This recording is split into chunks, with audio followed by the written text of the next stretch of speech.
Hi, welcome to our channel where we share the most intriguing stories. When a retired federal agent seeks peace in a remote home beyond HOA reach, he finds himself in a war he never expected against a power-hungry suburban queen and her army of clipboard warriors. But she picked the wrong house and the wrong man.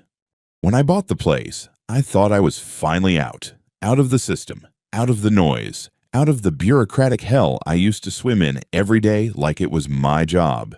Because, well, it was. 36 years old and already a ghost in the mirror of a federal inspector. I'd seen enough corruption, incompetence, and power games to last 5 lifetimes, and I wasn't about to spend my retirement listening to some nosy HOA drone bark about lawn height. So, I found this quiet little corner of the world, Colwood County, Washington. Not the middle of nowhere, but damn close. Just a few properties out past the last cul-de-sac of Willow Pond Estates, beyond the HOA's claws. My land was a dead end, private drive, a perimeter of forest so thick even the wind hesitated to cut through it. There were no covenants, no board meetings, no pastel-colored mailboxes to match the neighbors' hydrangeas. Just me, my dog Rex, and the satisfying crackle of gravel under my boots as I walked the length of my new private driveway. On day 2 after moving in, I installed a mailbox with my name on it and hung a metal sign under it. Private drive, no trespassing, not subject to HOA regulations. Subtle as a shotgun, but necessary.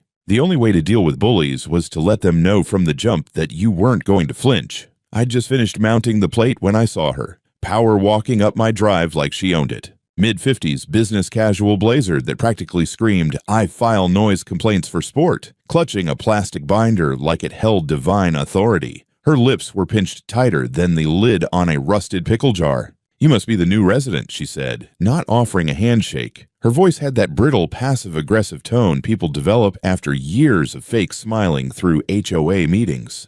"I'm Karen Browning, president of the Willow Pond Estates Homeowners Association." She said it like I should salute. I didn't.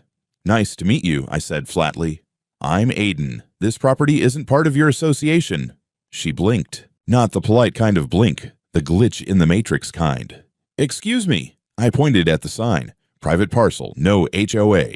Got the county maps, title deed, plat surveys. Everything says this land has never been under your jurisdiction. Karen didn't even try to look at the sign. "Well, that may be what your documents say, but this entire cul-de-sac falls within the Willow Pond community's area of interest. You're connected to our water line. You use our road to access your property. Therefore, by communal extension, you fall under our architectural guidelines and community expectations." I actually laughed. Couldn't help it. Area of interest isn't legal authority. I'm not interested in joining, paying dues, or submitting my life to a bunch of volunteers with clipboards and superiority complexes. I bought here because it's out of your reach. She tightened her jaw.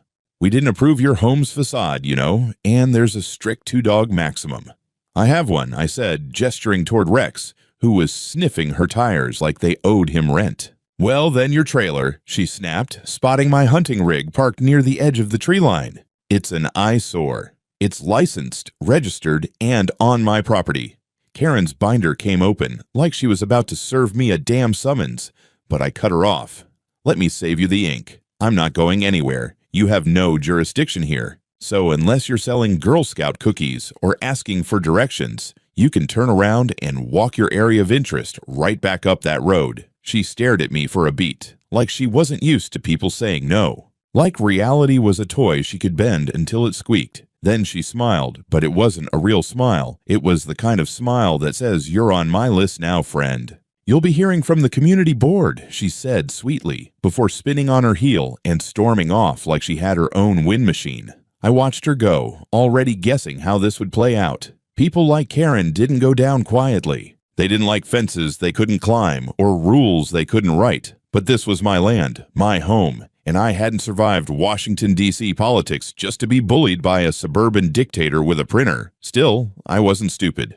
Before nightfall, I ordered another security camera, then 2 more. One for the driveway, one for the side gate, and one hidden in the tree line. I had a feeling my area of interest was about to get real crowded. I knew it wasn't over. People like Karen don't just take the L and move on. They regroup, reload, and come back in passive-aggressive formation. It didn't take long.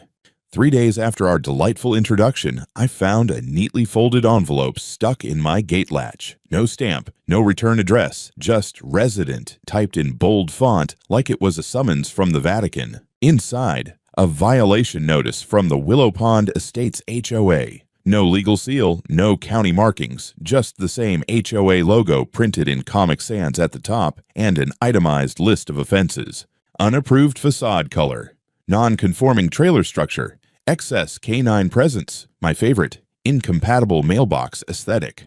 I laughed so hard I nearly choked on my coffee. But the kicker came in the last line. Failure to address these violations within 10 business days may result in disciplinary committee action.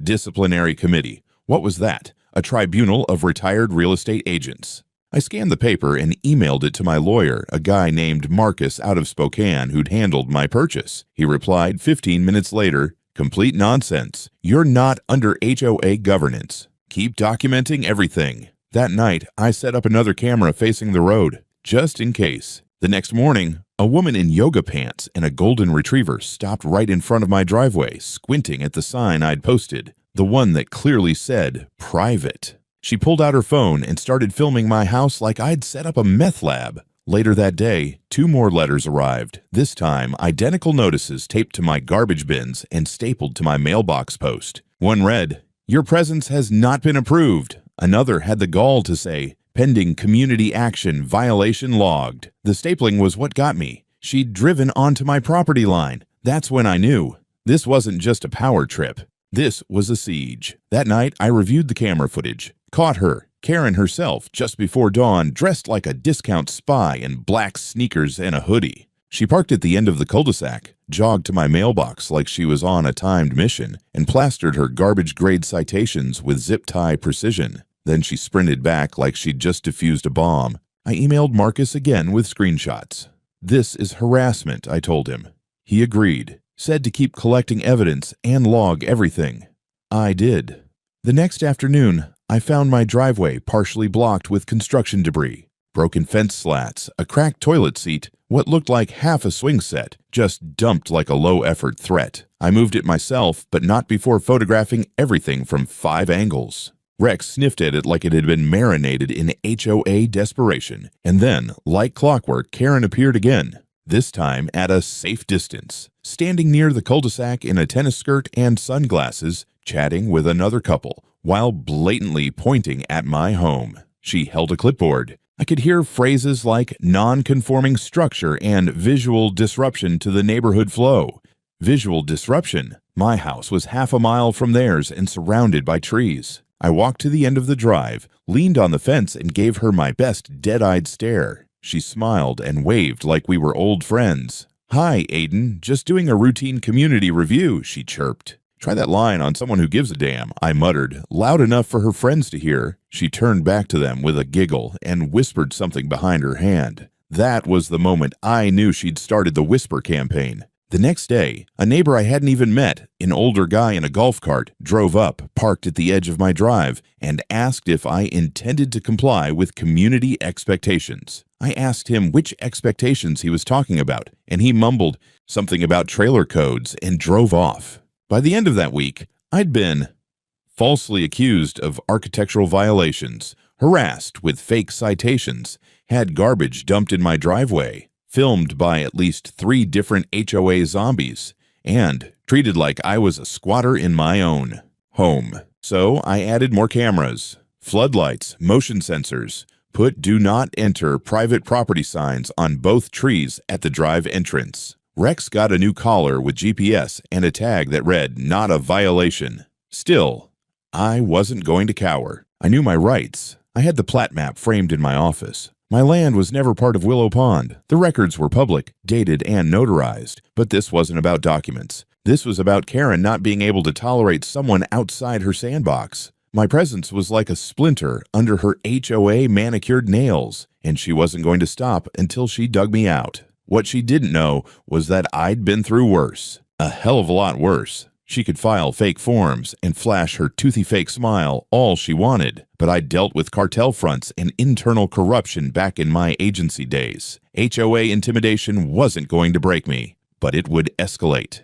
And I could feel it coming. It was sometime around 6:15 on a Tuesday morning when I noticed the first real crack in the dam. I'd stepped outside with Rex to check the trail cameras after hearing coyotes the night before. The air was sharp, cold enough to make you wish you'd worn something thicker than a flannel. I was halfway down the gravel when I spotted it. A small stack of lumber and broken ceramic planters dumped just off my driveway again, tucked beside the tree line like a raccoon had started a landscaping business and then gone bankrupt. This time, there were boot prints, not tire marks. Footprints, 2 sets. I crouched, took photos, then followed the indentations a few feet until they merged with the soft gravel at the cul-de-sac. Whoever it was, they'd come on foot, quietly, early. I didn't have to guess. This was Karen upping the ante. Not with her own hands, of course. She had minions for that now. Later that day, I got an unexpected visit. A man in his 60s, clean-shaven khakis, Vietnam veteran cap, the kind of guy who looked like he'd rather be fishing than mediating HOA disputes, pulled up in a red Ford pickup and parked just beyond the private drive sign. I met him halfway, hands in pockets, Rex sniffing suspiciously at his boots. "Name's Mark," he said. "I live 2 lots down. Been here 20 years. Just thought I'd say hi and give you a friendly heads up." I waited. He sighed. "Karen's been on a tear. She's telling everyone you're squatting on shared access property. Said you snuck in the back way through some kind of county loophole." "Interesting theory," I said. "Does it involve space lasers and FEMA camps too?" He chuckled. "I don't buy her crap, but some folks do. HOA board's mostly her friends, people who like keeping their hydrangeas the same color and their neighbors the same flavor." I didn't say anything. Let him keep talking. "She tried the same thing with a couple from out of state a few years back. They bought a cabin right off the boundary. Karen claimed their deck projected into the community view space. They folded after a few months. Sold at a loss." I raised an eyebrow. "And you?" "I keep my head down," Mark said. "But you—" He nodded at the cameras, the fence, my private signs. "You look like you won't." I gave him a small smile. "You guessed right." He nodded and got back in his truck. "Watch your gate at night." That evening, I checked my perimeter cameras again. Around midnight, the driveway cam picked up 2 figures walking along the fence. Flashlights off, wearing dark clothing, they hovered near the side gate. One of them jiggled the handle. The other one slapped a sticker onto the post. I zoomed in on the still frame later. It read, "This property is under review, pending community action." The same damn language from the fake citations. I submitted the footage to the county sheriff's tip line with a formal complaint for trespassing. Again. But when the deputy called me the next day, his tone was bored, somewhere between "not my problem" and "welcome to rural America." "Likely kids," he said. "We'll file a report. Unless there's property damage or weapons involved, best we can do is log it." I asked if they'd at least swing by for a patrol. He said they'd try to increase visibility, which is polite cop speak for probably not. That night, I double-checked my locks, put the trail cameras on high sensitivity mode, and left one porch light on. Rex stayed close to the door. He felt it too. The tension in the air, like something just past the edge of reason was about to snap. 2 days later, Karen returned, midday, confident. This time, she brought backup. 2 other HOA members, a man and a woman who looked like they'd been pulled directly out of a pastel catalog. They strolled up my driveway like they were inspecting a golf course, clipboards in hand. I met them at the midpoint, just past the fork where the gravel splits to my workshop. Rex stood beside me, ears perked, silent but alert. "Good afternoon." Karen beamed like this was her kingdom, and I was a particularly stubborn serf. "We're just conducting a routine community inspection." I didn't say a word, just crossed my arms. "This concerns your trailer, the solar array, and, well, your signage," said the man, tapping at his clipboard. "It's considered—" "You're not my HOA," I interrupted, voice flat. "You're not my inspectors. And this is not your land." Karen smiled tighter. "We believe this access road qualifies as a shared infrastructure feature, and if you're using community-maintained resources—" "It's a county road until halfway through the cul-de-sac, Karen," I snapped. "My drive is privately surveyed. I have maps going back 15 years. You want to see the boundary stakes? I can show you the goddamn rebar in the ground." She blinked, just for a second. Then, "You're creating unnecessary tension, Mr. Pierce. No one wants conflict." "You created the conflict." I just live here. The woman in the cardigan had the nerve to lean sideways and photograph my house. I took a step forward and she stumbled back like I'd swung an axe. I kept my voice even. You've got 5 seconds to get off my property. Karen opened her mouth again, but something must have clicked. The cameras on the house, the dog at my side, the not-so-subtle fact that I wasn't bluffing. They left. Not fast, not slow, just controlled retreat. I stood there until they were gone. Then I walked back inside, locked the door, and opened my laptop. I sent Marcus everything, the photos, the video stills, Mark's warning, the new sticker from the fence, and I added one sentence to the bottom of the email. I think they're planning something bigger. I woke up to a knock on my door, not the hesitant kind you get from a delivery guy or a neighbor asking to borrow a ladder. No, this one was methodical, confident. 3 sharp knocks like a summons. Rex was already barking before I got to the door. I opened it and found a white envelope duct taped to the screen door. No return address, no stamp. But it had an embossed seal on the front, gold, circular, and way too official looking to be real. It read, Willow Pond Estates Homeowners Association, Notice of Termination of Residency. Termination of what? Inside was a formal-looking letter. Dear occupant, it began, already a red flag.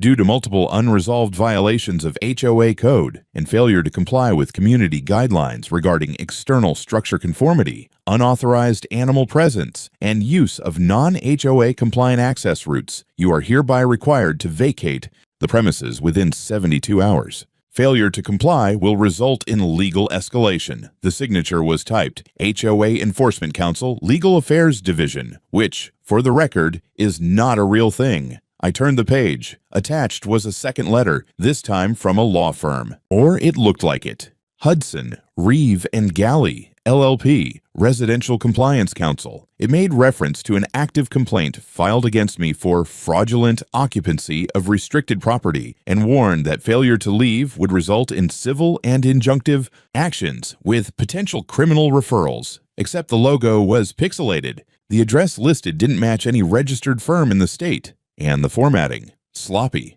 like someone had watched a courtroom drama on cable and tried to mock it up in Microsoft Word. I didn't panic. I scanned every page, saved the PDFs, and forwarded the entire thing to Marcus. He called me within the hour.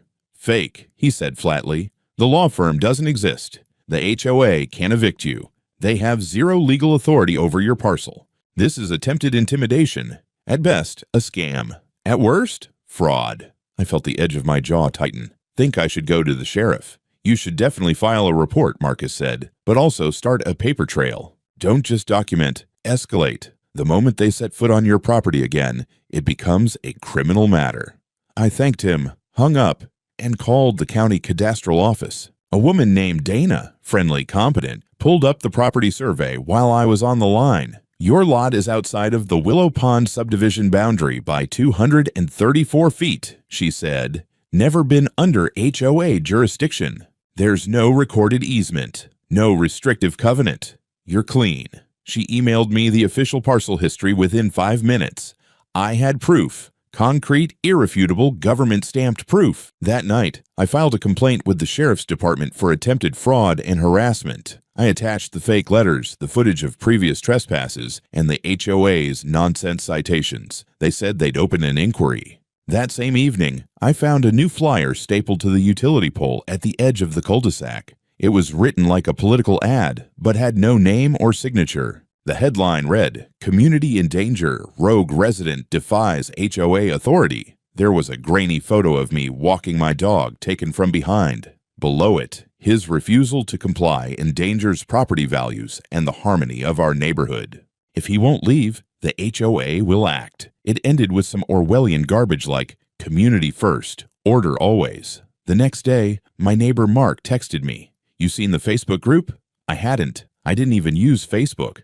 He sent a screenshot from a group called Preserve Willow Pond with over 100 members. In one post, Karen wrote a manifesto-length rant accusing me of being a sovereign citizen type, of creating instability, of inviting unsavory elements to the area. I was apparently a former government agent with a record of tactical behavior, which, well, was not entirely wrong, but not something she should have known unless someone had dug. That pissed me off more than the fake eviction notice. My past wasn't public. That meant she was digging. Background checks, private info. I installed new trail cameras, bought a collapsible baton and kept it by the door, ordered solar-powered motion lights. Not out of paranoia. Out of pattern recognition. Karen was no longer just trying to annoy me. She was trying to build a case, a narrative, and she was willing to break the law to do it. Later that week, I returned from a supply run in town and found a new sticker on my fence post. Community property. Unauthorized use prohibited. That did it.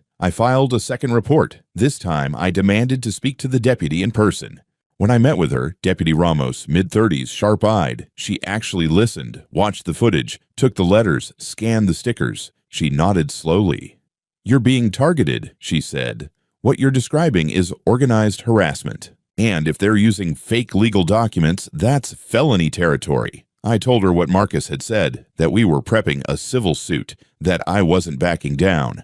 "You shouldn't," she said, "but I'd recommend installing internal locks too, just in case."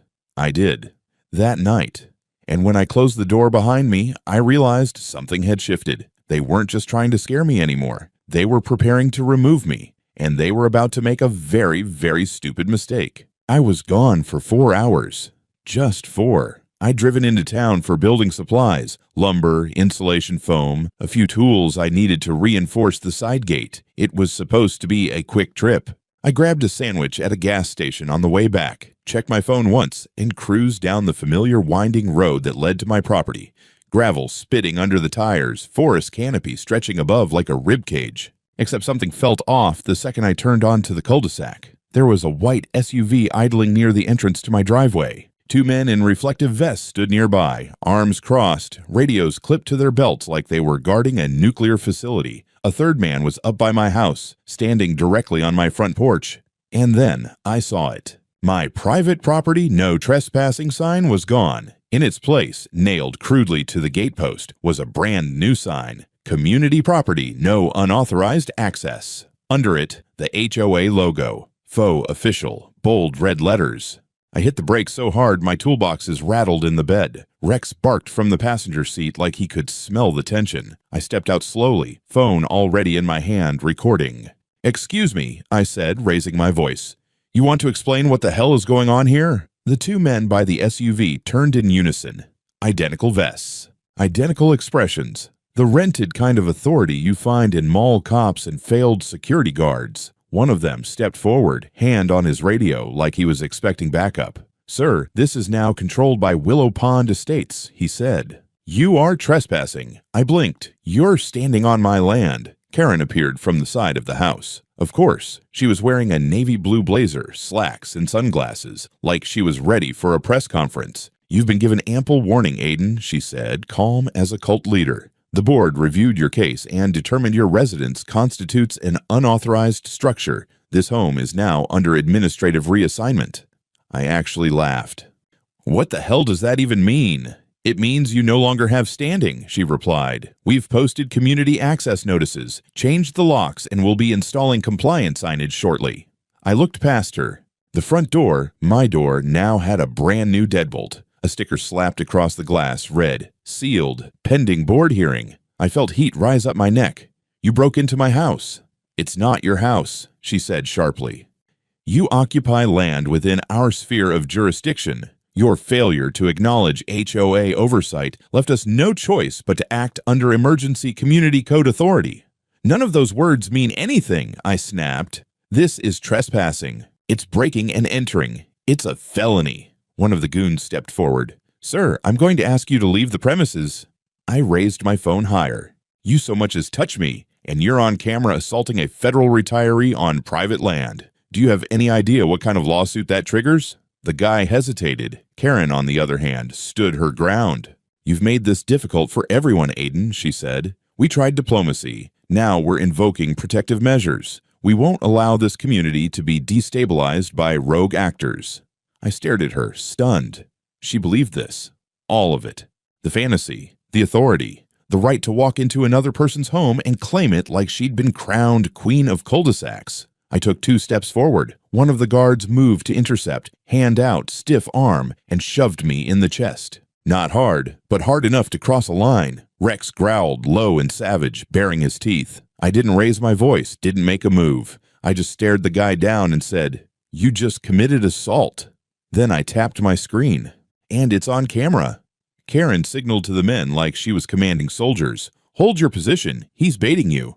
I took a breath and backed up, fingers dialing. When the dispatcher picked up, I kept my voice even. "Yes, this is Aiden Pierce. I'm at my property in Colwood County. I need immediate police assistance. There has been an unlawful entry into my home. The locks have been changed, and I am being physically prevented from entering by armed individuals posing as HOA enforcement." The dispatcher asked for details. I gave them everything, and I made damn sure Karen could hear me. "This is a forced occupation," I said clearly. "Attempted theft of property, and I believe these individuals may be armed." Karen's composure cracked just for a second. The corner of her mouth twitched. Her left hand gripped the folder tighter. She hadn't planned for resistance this formal, not this fast. I ended the call. "Police are on their way. You'll regret escalating this," she hissed. I smiled. "I don't escalate. I document." 10 minutes later, the first cruiser pulled up, and for the first time in weeks, I felt the ground shift, because now it wasn't just her word against mine.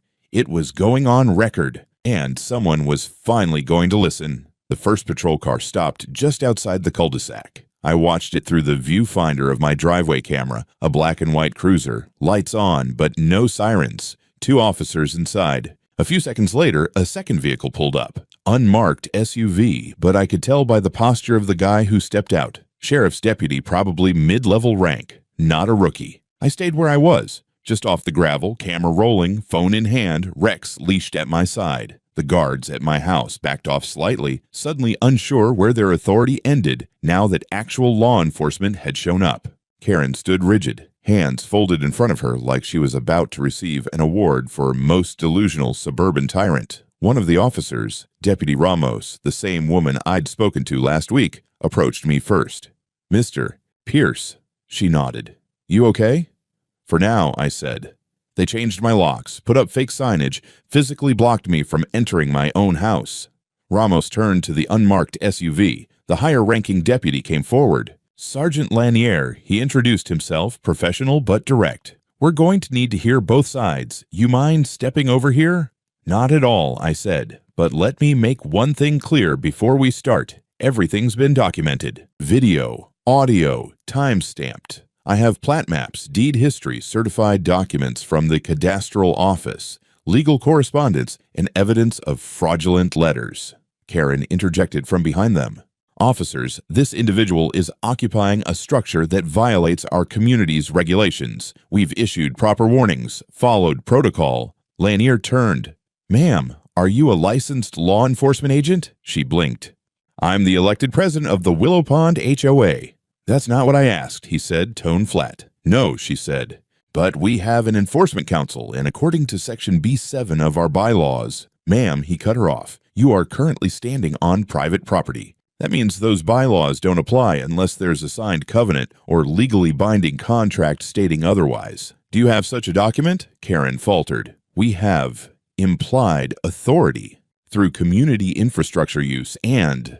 Ramos coughed. "Not the sick kind, the kind that says, 'I cannot believe what I'm hearing.'" I stepped forward, held out the file I'd printed earlier. "Here's the plat survey, recorded and filed. Parcel 186B. Not included in Willow Pond Estates. Here's the deed, the boundary line certification, and confirmation from Colwood County Land Office." Lanier took the documents, flipping through with a trained eye. Karen, still clinging to her fantasy, tried to recover. "Even if that's technically true, his presence is destabilizing the neighborhood. He's storing hazardous materials, ignoring aesthetic standards." "You mean my solar panels?" I asked. She didn't answer. One of the officers came up to Ramos, handed her something, a body cam playback device. "Got it all," he said. "Physical altercation caught on entry cam. Guard shoved the homeowner while denying access." Lanier's eyes hardened. He turned to the 2 security guys. "You gentlemen licensed?" They both stiffened. "We're community enforcement volunteers," one muttered. "Not licensed." "No." "Armed?" They didn't answer. Lanier nodded. "Put your radios down." "Step to the curb." They obeyed. Then he faced Karen. Ma'am, this entire operation constitutes unlawful entry, criminal mischief, impersonation of law enforcement, and obstruction. You falsified documents, tampered with private property, and coordinated an unauthorized occupation. Karen tried to speak. You don't understand the community tension this man has caused. I understand you broke into someone's home and tried to claim it using imaginary laws, he snapped. That's not how the United States works. Ramos leaned toward me. You want to press charges? Yes, I said without hesitation.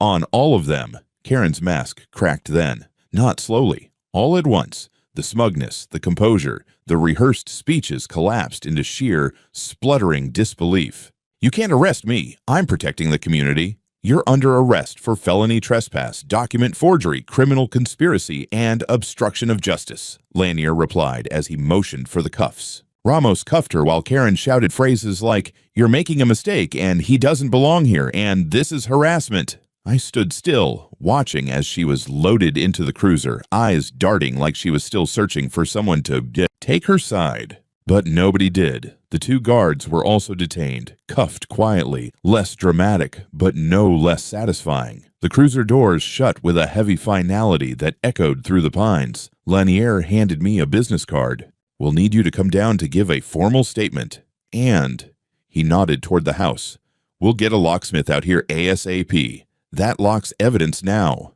I nodded. Appreciate it. You handled this well, he added. I didn't say anything.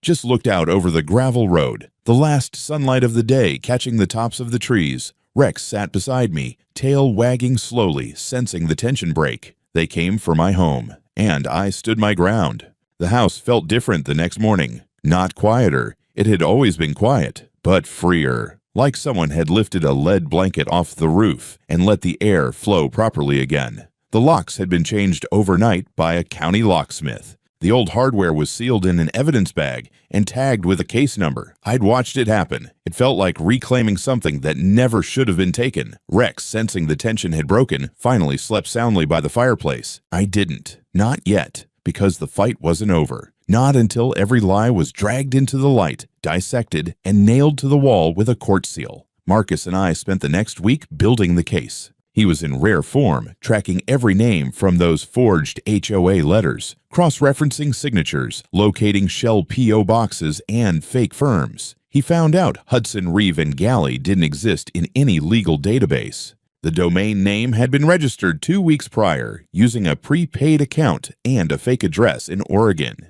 Even better, the IP address tied to the email they'd sent matched a network assigned to the Willow Pond Estates Community Clubhouse. They didn't even cover their tracks. Meanwhile, the sheriff's office filed formal charges against Karen and 2 of her board members. Forgery, trespassing, criminal conspiracy, unauthorized occupation, impersonation, and more. One of the fake guards flipped almost immediately, giving up every detail. How Karen had organized the plan, called it a reclamation action, and promised them they'd be protected by community precedent. Turned out, Karen had a long history of borderline harassment, half a dozen HOA complaints over the years, most settled quietly. But she'd never tried anything this bold before. I was a new variable. I didn't cave. When the court date came, I sat front row in a button-down shirt and clean jeans, just behind Marcus. Karen showed up with a high-dollar defense attorney and zero humility. Her expression, somewhere between righteous indignation and "I still think I'm winning," didn't shift for most of the proceedings. Until the projector came on. Marcus played every second of the footage. The signs, the trespass, the lock changing, the confrontation, the shove. He laid out the forged documents one by one and read every mismatch aloud. Then he pulled out the county plat map, blown up and highlighted, showing my parcel's isolation from Willow Pond with surgical clarity. The courtroom was silent except for the occasional sound of a gavel tapping paper. Karen's defense stuttered through an argument about community cohesion and perceived jurisdiction. The judge, a woman in her late 50s with no time for suburban fantasies, shut it down instantly. "This is not a question of perception," she said. "This is a question of property law and criminal fraud." Karen was found guilty on all counts. The board members pled out. One turned state's witness to avoid jail. The other got 6 months for criminal mischief and obstruction. Karen, 9 years, 3 for conspiracy, 3 for forgery, 3 for criminal trespass and impersonation of authority. She was handcuffed at sentencing. I didn't look away. A few weeks later, I received a letter from the county court, a civil judgment in my favor. Karen and the Willow Pond HOA were liable for damages totaling $320,000, property damage, legal fees, emotional distress, and punitive sanctions. The HOA's insurance dropped them like a hot rock. The board was dissolved. A full state audit followed. I heard 3 other board members quietly sold their homes before indictments could be finalized. One of them was a former municipal official, retired early, disappeared, and just like that, the empire collapsed. They'd built their power on silence, but I hadn't stayed silent. I stayed documented. The sheriff's office offered me a formal apology for the slow initial response. I didn't ask for it, but I appreciated it. They added extra patrols in the area. Deputies dropped by sometimes just to say hi. I didn't mind. The neighbors changed too. The ones who used to glare or whisper now waved. Some stopped to chat. Mark, the guy from the red Ford, came by with a 6-pack one evening and said, "I've lived here 20 years. Never seen anyone stand up to her like that." I just smiled. She picked the wrong house. By autumn, I'd built a new fence, heavy posts, reinforced steel gate. At the front, I mounted a solid aluminum plaque. Private property, non-HOA, no access. Below it, trespassers will be prosecuted. Yes, really. I even added a smaller sign beneath that, as a joke. "Hello, Karen. Rex got a new doghouse. Not because he needed it, but because he'd earned it. Custom built, insulated, cedar lined. He preferred the fireplace, but still sniffed it with pride like he knew it was his. I didn't hang curtains for a while. I liked seeing the trees at dusk, the way the wind moved through them freely, and I liked knowing no one would ever try to own them again. 6 months later, the mailbox still stood where I first planted it. A bit weather-worn now, the private drive, no trespassing sign slightly faded by the Pacific Northwest rain, but solid. It had become something more than a warning. It was a statement. People stopped asking if I was part of the HOA after the local newspaper ran the story. Retired federal agent wins lawsuit against rogue HOA takeover. Judge cites gross abuse of authority. They even used a photo of Rex in the article, tongue out, sitting beside me like he was the one who delivered the verdict.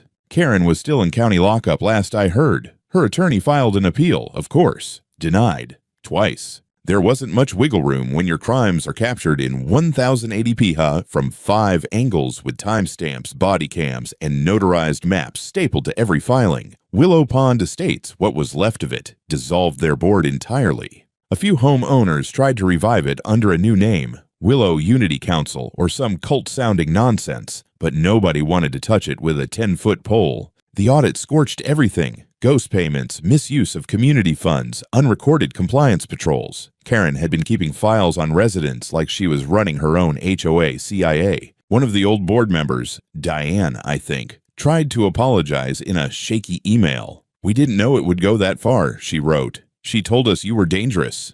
I didn't respond. If you followed orders from someone like Karen, you didn't get a pat on the back for quitting late. I spent the winter fixing things, repainted the shutters, rewired the shed, cut new walking trails through the woods behind the house. There was something therapeutic about it, not just restoring, but reclaiming. Every nail I drove, every plank I sanded was mine and mine alone. No architectural committee, no fines for having the wrong shade of tan. The silence out here felt different now. It wasn't defensive anymore. It was earned. I got a letter from the county last week. Turns out the case had spurred a legislative proposal. A new local ordinance aimed at limiting HOA overreach and requiring better documentation of jurisdictional boundaries. They were calling it Pierce's Law, unofficially. I didn't ask for that, but I appreciated it. Sometimes you fight for yourself and change things for others in the process. Rex turned 7 this spring. I built him a ramp to the porch, though he still insists on leaping up like he's half his age. Good dog. Never flinched, never growled without reason. Always knew who the real threats were. A few of the neighbors, the quiet ones, invited me to a cookout last weekend. I went. I brought ribs. Someone made a joke about not bringing HOA citations as party favors, and we all laughed, even me, and it was real. That was the surprise. Not that I won, but that after everything, the place started to feel like home again. not the property. The people, not all of them, sure, but enough. I still keep the cameras up, still keep backups of every document and video filed and time-stamped, just in case someone else gets ideas. I'm not paranoid. I'm prepared. There's a difference. One morning, walking the tree line with a thermos in one hand and Rex trotting beside me, I spotted a small cardboard sign nailed to a tree just off the property boundary. Karen was here, handwritten, marker, a joke maybe, maybe not. I took it down, burned it, and pissed on the ashes. Then I looked at my house, standing strong in the clearing. Solid, quiet, home. I left federal service to find peace. I said aloud, not to anyone, just to the air. And I found it. I paused. But if anyone ever tries to take it again... Rex looked up, tail twitching. I'll bury them under the HOA charter.